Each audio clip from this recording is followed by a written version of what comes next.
Petroleum ছেক্টৰৰ আন্দোলন হয়, power ছেক্টৰৰ শ্ৰমিকসকলে আন্দোলন কৰি আছে, পোষ্টেল ডাক বিভাগৰ শ্ৰমিক কৰ্মচাৰীসকল, বেংকৰ কৰ্মচাৰীসকল, LICৰ কৰ্মচাৰীসকলেও এই চৰকাৰৰ এই নীতিটোৰ পৰাস্ত কৰাৰ কাৰণে নীতিৰ বিৰুদ্ধে যি নীতিয়ে তেওঁলোকৰ জীৱনলৈ বিপদ মতাই আনিছে তাৰ বিৰুদ্ধে প্ৰতিবাদ সাব্যস্ত কৰি আছে। এই ক্ষেত্ৰত CITUৰ এটা সংহতি আছে। CITU সকলে সকলো মতে এই পাব্লিক বা ৰাজহুৱা খণ্ডৰ কৰ্মচাৰীসকলৰ আন্দোলনৰ প্ৰতি সদায় সংহতি জ্ঞাপন কৰি আছে। অসমতো আমি সেই ধৰণে আমি চেষ্টা কৰি আছোঁ।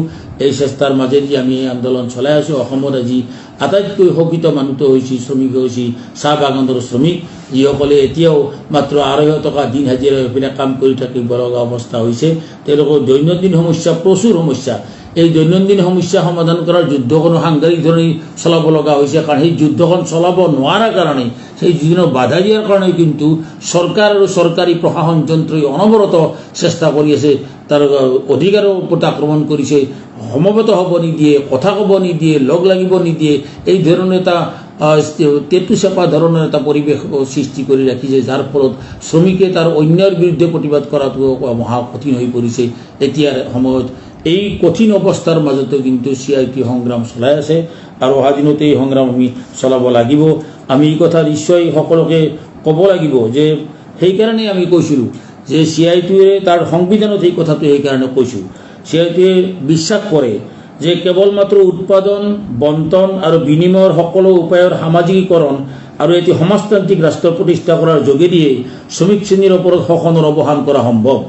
CITUৱে শোষণৰ পৰা সমগ্ৰ সমাজৰ মুক্তিৰ আদৰ্শৰ সপক্ষে থিয় দিয়ে। এই কথা আমি সংবিধানত লিখিছোঁ। কিয় লিখিছোঁ? যে পুঁজিবাদী সমাজ ব্যৱস্থাই কোনো অৱস্থাতেই মানুহৰ সমস্যা সমাধান কৰিব নোৱাৰে। এয়া ধ্ৰুৱ সত্যলৈ ৰূপান্তৰিত হৈছে, এয়া ক'তোই পৰা নাই। আৰু অসমতো, ভাৰতবৰ্ষতো ভাৰত চৰকাৰে যি নীতিৰে আজি দেশখনক আগুৱাই লৈ যাই আছে, তেতিয়া বৈষম্য বাঢ়িছে। এতিয়া দেশৰ সমুদায় সম্পদৰ 72% অধিক সম্পদৰ অধিকাৰী মাত্ৰ 10% মানুহ, 10জন বা 20জন মানুহ। আজি বিৰাট অংশ মানুহ, আজি শ্ৰমজীৱী মানুহ, কেৱল শ্ৰমজীৱী মানুহ নহয়, সৰ্বসাধাৰণ ৰাইজৰ বিৰাট অংশ মানুহৰ হাতত সম্পদ নাই, কিনাৰ ক্ষমতা নোহোৱা হৈছে, ক্ৰয় ক্ষমতা নোহোৱা হৈছে। বৈষম্য দিনে দিনে বাঢ়ি যাই আছে। এয়া পুঁজিবাদৰ চৰিত্ৰ। ধনী আৰু দুখীয়াৰ বৈষম্য বাঢ়ি থাকিব। দুখীয়া আৰু সাধাৰণ জনগণ, যিসকলে পৰিশ্ৰম কৰি জীৱন নিৰ্বাহ কৰে, যিসকলে কাম কৰি সেৱা কৰি জীৱন নিৰ্বাহ কৰে, চৰকাৰী বিভিন্ন কাম কাজত জড়িত আঁচনিভুক্ত কৰ্মচাৰী হওক বা নিৰ্মাণ শ্ৰমিকেই হওক, মটৰ শ্ৰমিকেই হওক বা কাৰখানা শ্ৰমিকেই হওক, চাহ বাগানৰ বনুৱাই হওক বা বেংকৰ কৰ্মচাৰী হওক, এই সকলো মানুহেই পৰিশ্ৰমৰ ফলত দেশখনৰ সকলো উৎপাদন ব্যৱস্থা চলি আছে। কিন্তু এই উৎপাদনৰ লগত যুক্ত মানুহসকলৰ জীৱন ধাৰণৰ মানদণ্ড দিনে দিনে নিম্নগামী হ'বলৈ ধৰিছে। আৰু সেই সকলো মানুহৰ কাৰণে যিখিনি ব্যৱস্থা চৰকাৰে কৰিব লাগে তাকে নকৰি চৰকাৰে কেৱল ধনী পুঁজিপতিসকলৰ কাৰণে সকলো কাম কাজ কৰি আছে। এতিয়া মাটি দি আছে বিনামূলীয়াকৈ, ক'বলৈ গ'লে 1 টকা হাৰত বিঘা বুলি, 1 বিঘাত বিপৰীতে 1 টকা মাত্ৰ হাৰত মাটি দি আছে। কাক দি আছে? বৃহৎ পুঁজিপতিসকলে মাটি দি আছে। আৰু উচ্ছেদ কৰি আছে কাক? দুখীয়া কৃষকক, সাধাৰণ গৃহজীৱী মানুহক, কৃষকক মাটিৰ পৰা উচ্ছেদ কৰি পেলাই ধনী মানুহক মাটি দি আছে, বৃহৎ পুঁজিপতিক মাটি দি আছে।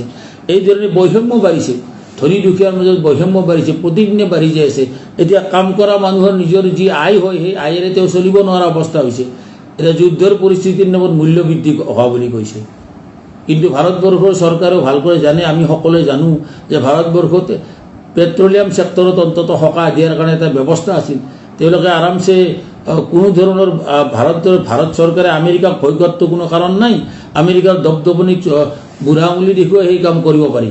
কিন্তু কেনেকৈ দেখুৱাব? নৰেন্দ্ৰ মোদীহঁতৰ যি নীতি, এই নীতি হৈছে ট্ৰাম্পৰ নিচিনা, ডনাল্ড ট্ৰাম্পৰ নীতিৰ লগত সমিল মিল থকা এটা সামঞ্জস্য বুজাপৰা থকা নীতি, যাৰ কাৰণে ডনাল্ড ট্ৰাম্পৰ ৰঙা চকু ভয় কৰি পেলাই ৰাছিয়াই দিব খোজা তেল ভাৰত চৰকাৰে নানিলে, ইৰাণে দিব খোজা তেল ইৰাণৰ বৈদেশিক মন্ত্ৰী আহি পেলাই ইয়াতে কৈ গ'ল, আমাৰ দেশৰ চৰকাৰক কৈ গ'ল যে আপোনালোকে যদি তেল লয় আমি আপোনালোকক কম মূল্যত আমি তেল দিম, আমি হাৰমুজ ষ্ট্ৰীট আমি খুলি দিম আপোনালোকৰ কাৰণে।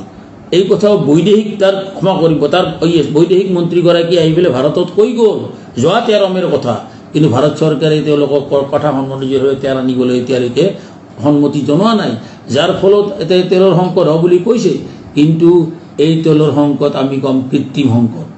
এই তেলৰ সংকট চৰকাৰৰ নীতিৰ ফলত সৃষ্টি হোৱা সংকট। এই নীতি তেওঁলোকে শুধৰণ কৰক। আজি ট্ৰাম্পক তেল মাৰা নীতি বাদ দিয়ক। এই ট্ৰাম্পে আজি যি ধৰণৰ জঘন্য কাম কৰি আছে, কোনো ধৰণৰ কথা বতৰা নুশুনাকৈ এটা সমিলত আহিব বিচাৰিছিল ইৰাণৰ ফালৰ পৰা, কিন্তু ৰাতিৰ ভিতৰতে তেওঁৰ উল্টি গ'ল আৰু এফালে জঘন্যভাৱে আক্ৰমণ আৰম্ভ কৰিছে। যোৱাকালিৰ পৰা আকৌ ইৰাণৰ ওপৰত আক্ৰমণ আৰম্ভ কৰিছে। যুদ্ধৰ অৱসান বিচাৰিছে বিশ্বৰ জনগণই।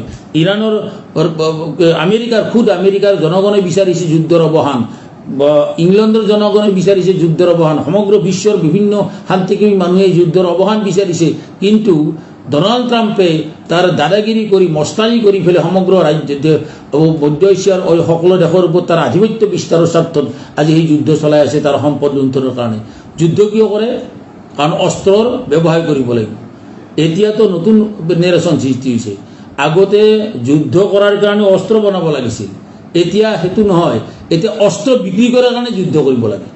ট্ৰাম্পৰ বৰ্তমান নীতি হৈছে যে অস্ত্ৰ বিক্ৰী কৰিব লাগিব, অত্যাধুনিক অস্ত্ৰ, গতিকে যুদ্ধ লগাব লাগে।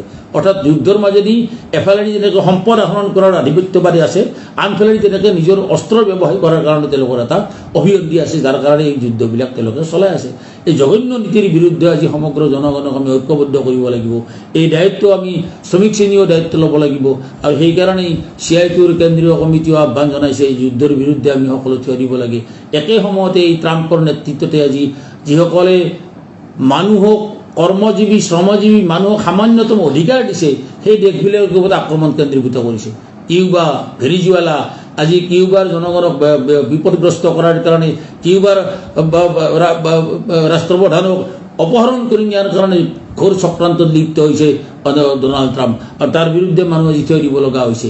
আজি ভাৰতবৰ্ষত আমি লক্ষ্য কৰিছোঁ, আজি এই বিজেপি চৰকাৰে আজি যিখন চৰকাৰে কেৰালা চৰকাৰে সামান্য পৰিমাণে হ'লেও শ্ৰমিকক সকাহ দিলে, যি কেৰালাৰ চৰকাৰে মাইগ্ৰেণ্ট ৱাৰ্কাৰক পৰিযায়ী শ্ৰমিকসকলক সুৰক্ষা দিয়াৰ সকলো ব্যৱস্থা কৰিলে, বিশ্বৰ মানুহে প্ৰশংসা কৰিলে, ILOই প্ৰশংসা কৰিলে, বিশ্বৰ জনগণে প্ৰশংসা কৰিলে এই চৰকাৰৰ কৰোণা কালৰ ভূমিকা, এই চৰকাৰে পৰৱৰ্তী সময়ত মাইগ্ৰেণ্ট ৱাৰ্কাৰক লোৱা পদক্ষেপৰ ক্ষেত্ৰত সেইখন চৰকাৰৰ মুখ্যমন্ত্ৰীজন নিৰ্বাচনত পৰাজিত হ'ল, আৰু পৰাজিত হোৱাৰ পিছতে মুখ্যমন্ত্ৰীজনক ইদি জাপি দি পেলাই তেওঁৰ ওপৰত এটা আক্ৰমণ কেন্দ্ৰীভূত কৰিলে এইখন দেশৰ চৰকাৰে। গতিকে কিয় এই কৰিছে? যিসকলে শ্ৰমিকৰ হৈ কাম কৰিব তেওঁলোকক আক্ৰমণ কৰিব লাগে, যিসকলে শ্ৰমজীৱী মানুহকে মাত মাতিব তেওঁলোকক বাধা দিব লাগে, যিসকলে মূল্যবৃদ্ধিৰ বিৰুদ্ধে প্ৰতিবাদ কৰিব তেওঁলোকক সংগঠিত অপৰাধী বুলি গণ্য কৰিব লাগিব। গতিকে BNS ভাৰতীয় ন্যায় সংহিতা আনিছে তেওঁলোকে 111 নম্বৰ ধাৰা। তুমি যদি লগ লাগি পেলাই প্ৰতিবাদ কৰিব যা, তোমাক আমি সন্ত্ৰাসবাদী বুলি পেলাই কৈ পেলাই সংগঠিত বা বিদ্ৰোহী বুলি পেলাই কৈ পেলাই তোমাক জেলত ভৰাই থৈ দিব পাৰিম। এই নীতি কোনে আনিলে? এই আইন কোনে আনিলে? এই আইন আনিছে নৰেন্দ্ৰ মোদী চৰকাৰে। এইকাৰণে এইবিলাক আইন আনিছে যাতে কোনেও মূল্যবৃদ্ধিৰ বিৰুদ্ধে প্ৰতিবাদ কৰিব নোৱাৰে, কোনেও যাতে মজুৰি দাবী কৰি পেলাই ৰাস্তাত দাবিব নোৱাৰে। গতিকে আজি উত্তৰ ভাৰতৰ শ্ৰমিকক আজি এতিয়ালৈকে 400 শ্ৰমিক জেলত সোমাই আছে। কিয়? কাৰণ তেওঁলোকে মজুৰি বিচাৰিছিল। কি অপৰাধ হ'ল কওকচোন? ৰাইজসকলে এই কথা নিশ্চয় বিচাৰ কৰিব লাগিব। সকলো ৰাইজে, অসমৰ ৰাইজৰ ওচৰত আমাৰ আবেদন, CITUৰ এই প্ৰতিষ্ঠাকালৰে প্ৰাক মুহূৰ্তত অসমৰ ৰাইজৰ ওচৰত আবেদন, এই বিজেপি চৰকাৰ যদিও তেওঁলোকে ৰাজনৈতিকভাৱে নিৰ্বাচনৰ মাজেৰে জয়লাভ কৰি শাসনৰ গাদীত বহিব পাৰে, কিন্তু অসন্তুষ্ট মানুহৰ সংখ্যাও অসমত আছে।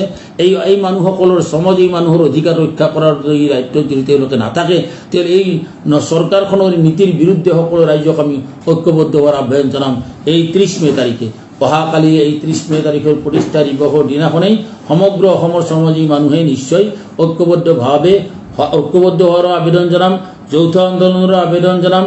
আমাৰ এই কৃষকসকলক আমি লগত ল'ব লাগিব। কৃষক সংগঠন, কৃষি শ্ৰমিক সংগঠন সকলোকে লগত লৈ ছাত্ৰ সংগঠন, যুৱ সংগঠন, মহিলা সংগঠন, যিসকলে গণতন্ত্ৰৰ সপক্ষে, যিসকলে শ্ৰমজীৱী মানুহৰ সপক্ষে, সেই সকলোকে আমি লগত লৈ অহা দিনত এফালেদি যৌথ আন্দোলন আমি তীব্ৰতৰ কৰিব লাগিব, আৰু এফালেদি একক আন্দোলন CITUৰ নিজস্ব আন্দোলন সংগ্ৰামবিলাকো আমি আগবঢ়াই নিব লাগিব।